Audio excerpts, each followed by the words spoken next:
Welcome back to the Palm Pharmacy channel. Today we're going to learn how to fill out the form and submit it when you get a client that wants to go ahead and switch their prescriptions over to Palm Pharmacy. Now this is a relatively easy thing to do, but I like to make sure we go over it step by step so you know exactly what we need to do. Now the first tip I like to give before you even get started is to go ahead and print out at least 5 or 6 of these forms so that you have them ready. I'm not saying that this is the way that you're going to submit them. It's just a good way in the beginning to get used to filling out the form without feeling the pressure of having to do it quickly with the person on the phone with you, and you won't make as many mistakes this way. So what I do is I print out a few forms and I fill it out by hand with the person on the phone with me. And then I make sure all of my information is correct and I can let the person on the phone go. Then I go back in and I make sure I'm filling out the form correctly.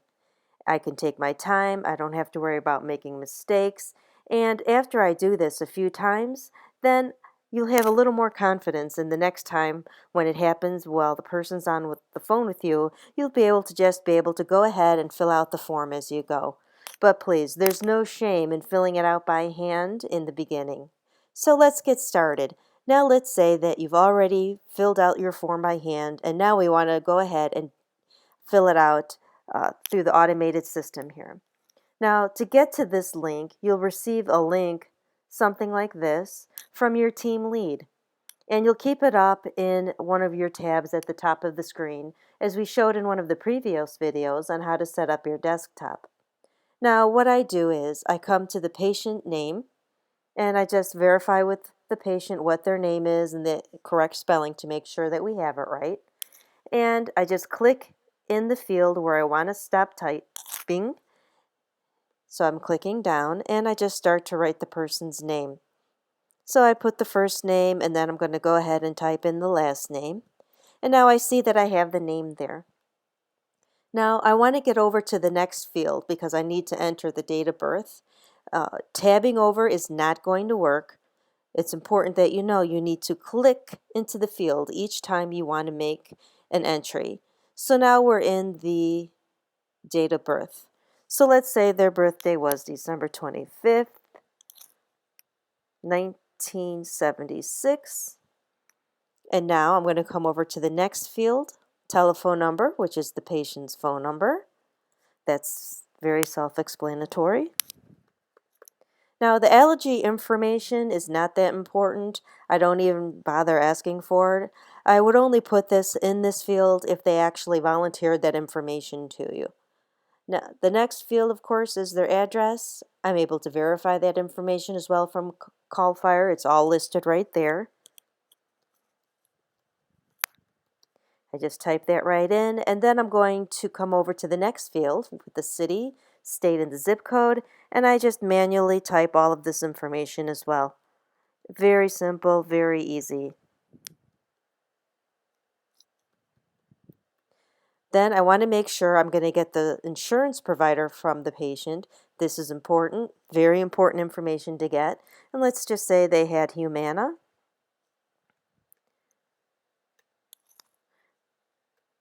Then we're going to come down and I will ask them to verify their card number right off of their prescription insurance card. And they'll go ahead and give me that card number. And again, I will also need to ask them for their group number.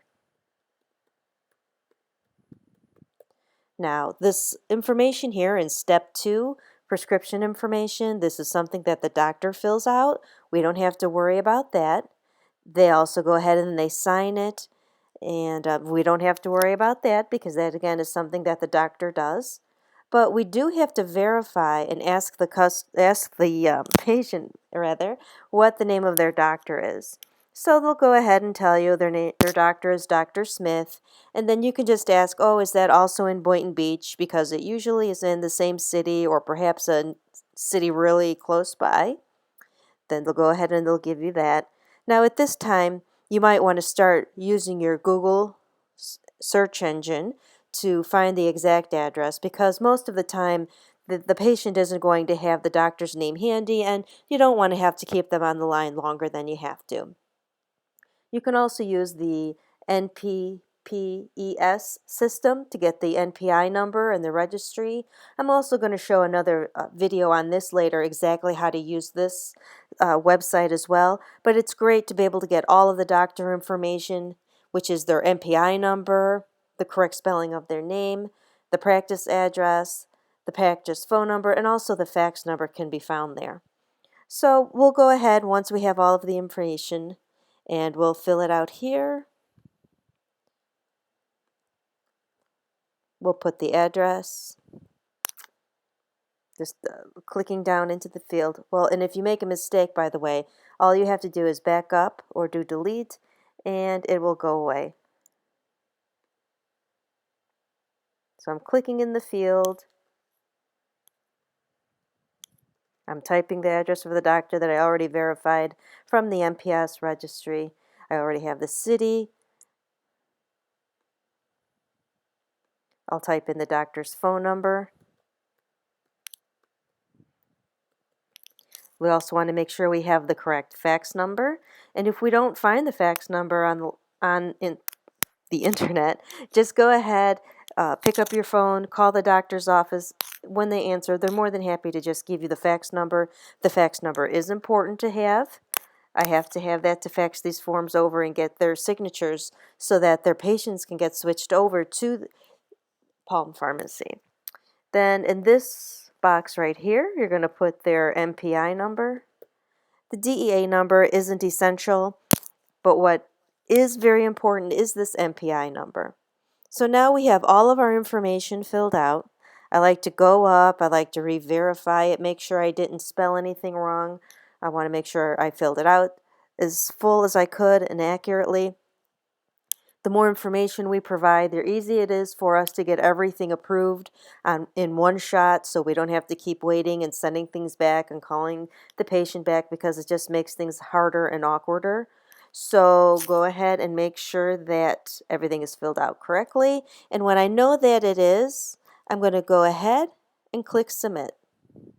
When Submit comes up, I'm going to go ahead and type in my name.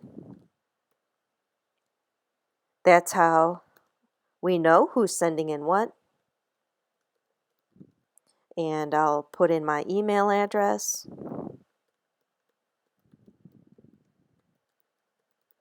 And if there are any notes you want to make sure that we have about this particular form that you're submitting, you would go ahead and type that here. And now we're ready to submit our form. I click Submit. It's saving the document and it's also going to send it. And now it's being sent to the email queue so it can be faxed off to the doctor's office. It shows me that the document's been sent successfully. You should also receive a confirmation email with the exact same thing that you sent off. It's all sent. This is the confirmation screen, and we know that it was sent correctly. So that's how we send out the form. That's how you submit. It's as simple as that. Make sure you come back and check out more videos from Palm Pharmacy showing you training on how to make working with Palm Pharmacy easier.